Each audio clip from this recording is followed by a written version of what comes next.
saja, pemanggilan belum. Jadi selama belum ada pemanggilan, kita belum bisa menyatakan ada laporan, ya. Kecuali dipanggil untuk klarifikasi, baru kita tahu ada laporan. Tapi sampai sekarang kan laporannya belum kita terima. Ya. Berarti SP2HP kemarin gimana, Bang? SP2HP dari penyidik untuk laporan Doktiv itu kan hanya memberitahu bahwa para saksi sudah diperiksa, itu saja. Ya.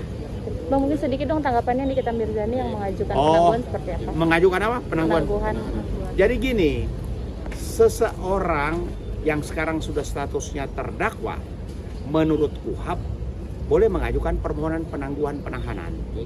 Tetapi keputusan dikabulkan atau tidak adalah kewenangan majelis. Pertimbangannya misalnya begini, kalau dikabulkan artinya ada kepastian bahwa orang tidak mempersulit persidangan, tidak melarikan diri. Tapi kalau hakim mempunyai pertimbangan bahwa kalau seandainya orang di luar mempersulit dipanggil sidang tidak datang, melarikan diri, karena proses persidangan tidak akan berjalan. Jadi kalau soal dia mengajukan boleh-boleh saja. Tetapi saya pastikan sejak penyidikan sampai putusan Mahkamah Agung itu, seseorang mulai dari tersangka sampai terdakwa itu ditahan 360 hari.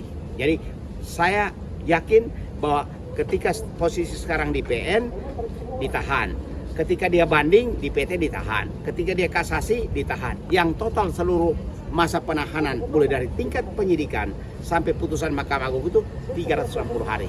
Jadi sekarang sudah katakanlah di penyidikan 120 hari, di pengadilan sekarang sudah 60 hari. Katakanlah diputus oleh PN, dalam putusan hakim menyatakan bahwa terdakwa tetap berada tahanan. Kalau dia banding, di PT juga akan mengeluarkan surat penetapan penahanan sampai kalau dia kasasi. Gitu. Jadi untuk Nikmir mengajukan permohonan, namanya juga permohonan ya, bisa dikabulkan, bisa tidak. Kalau hakim yakin bahwa orangnya ini kooperatif, ya pasti dikabulkan. Tapi ketika hakim melihat bahwa dia mempersulit persidangan, menyerang hakim, menyerang saksi, ya hakim mungkin berpikir lebih baik tetap di dalam saja. Bang, tadi abang membaca langkah hukuman dia dari bulan ke bulan dan tanggal ke tanggal dengan pengadilan ini berjalan. Kalau udah waktunya masa penahanan itu sudah selesai, bisa bebas? Enggak, begini. Jangan salah, kalau seseorang ditahan mulai dari penyidikan sampai Mahkamah Agung, jadi dalam putusan misalnya di PN, dia dinyatakan bersalah dan kemudian hakim menyatakan masa penahanan yang telah dijalani itu akan dikurangi. Lalu kalau dia naik banding, maka penahanan yang di PN itu begitu sampai di PT akan ditahan lagi. Kalau putusan PT menguatkan putusan PN, katakanlah salah satu pihak, entah jaksa atau terdakwa kasasi, kan tetap ditahan sampai Mahkamah Agung. Kemudian masa penahanan yang sudah berlangsung 360 hari itu, di dalam putusan itu hakim akan menyatakan masa penahanan yang sudah dijalani oleh terdakwa akan dikurangkan seluruhnya. Misalnya dia dihukum 3 tahun, nah dikurangin aja. Itu prosedurnya, itu mekanisme putusan hakim. Juga ada gembar-gembar akan ada mediasi. Memang dengan kata mediasi itu ada kemungkinan damai. Kalau soal mediasi itu kan artinya bisa saja di tingkat pengadilan, tetapi Nikmir kan mediasi dengan korban, dalam hal ini dokter siapa itu Gladys ya, nah, gitu. Jadi mediasi dimungkinkan saja, tapi apakah menghilangkan hukuman tergantung hakim. Mediasi itu hanya mungkin menjadi hal-hal yang meringankan. Misalnya dia berbicara bahwa dia terima 4 miliar, dia mau kembalikan 4+1, ya berarti hakim hanya menilai bahwa hal-hal yang meringankan, tidak akan menghapuskan kejahatan yang dilakukan. Jadi tetap hakim bersalah atau tidaknya? Iya, tetap. Jadi hakim menyatakan bersalah, lalu katakanlah karena dia sudah mengembalikan uang, bisa saja putusannya ringan, gitu. Tetap hakim harus menyatakan tetap bersalah, tapi tidak menghapuskan karena mediasi. Oke. Mungkin sedikit kalau alasannya karena anak seperti apa nih? Oh begini, jangankan dia, semua banyak tahanan punya anak, bahkan ada yang melahirkan di dalam tahanan, ya toh.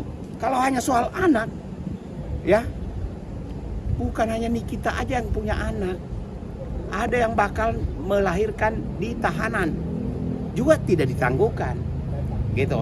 Jadi soal anak yang karena tidak ada yang mengurus, hilangnya kasih sayang, ya itu konsekuensi dari suatu proses hukum, gitu, ya. Orang boleh dikeluarkan sebentar kecuali acara misalnya, maaf ya, ada kematian diizinkan untuk melayat. Tapi kalau keluar untuk mengurus anak tidak bisa. Tapi kan ini banyak berduga bahwa ini kasusnya tidak kayak model dugaan teroris lah, perampok lah, atau apa bang. Kalau soal kasusnya bukan teroris, bukan narkoba, tapi kan hakim mempunyai otoritas mempertimbangkan, ya toh. Buat apa ditangguhkan? Lalu hakim ketika mau bersidang orangnya kabur, ya toh.